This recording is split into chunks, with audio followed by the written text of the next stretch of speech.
Hi friends, আজ আমার দিল্লিতে ডে 3। তো দেখতে পাচ্ছেন আমি যে এয়ারবিএনবিতে আছি সেটা একদম হচ্ছে ফিরোজ শাহ টুম্বের ওভারলুকিং। আর এত অপূর্ব জায়গাটা কি বলবো। এটা হচ্ছে দ্য হর্স খার্স সিটি বলে জানা যায়, মনেই হয় না যে এটা দিল্লির অন্তর্গত। আহ এমনি দিল্লিতে আমি কালকে গেছিলাম।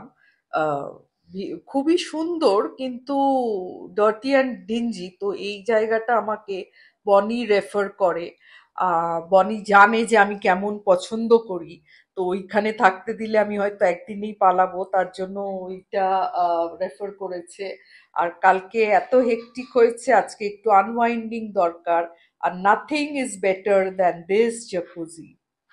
I am simply loving this.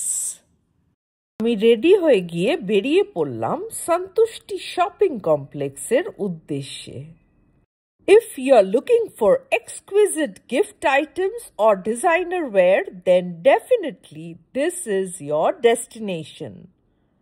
এটা হচ্ছে একটা ভিলেজ লাইক শপিং কমপ্লেক্স যেখানে 40 খানা ফ্যাশন বুটিকস আছে, আর এটা যথেষ্ট হাই এন্ড একটা মার্কেট।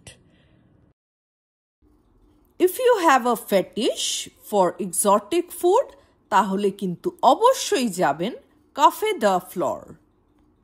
অনেকক্ষণ ধরে চোখ পড়ছিল একটা স্টোরের দিকে, সেটা হচ্ছে men's and women's designer wear কালপ্রাগ।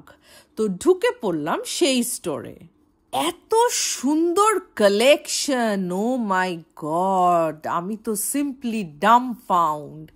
যেমন উইমেন্স কালেকশন তেমন মেন্স কালেকশন।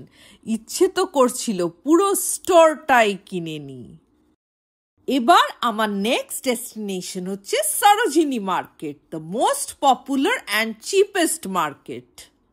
এখানে সব কিছু আন্ডার 400, কিন্তু বাবা রে বাবা এত ক্রাউডেড যে আমি তাড়াতাড়ি এক্সিট মেরে নিলাম।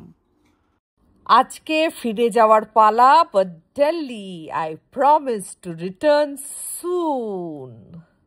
দিল্লিতে এত হিস্টোরিক্যাল জায়গা যে 3 দিনে সবকিছু দেখানো গেল না।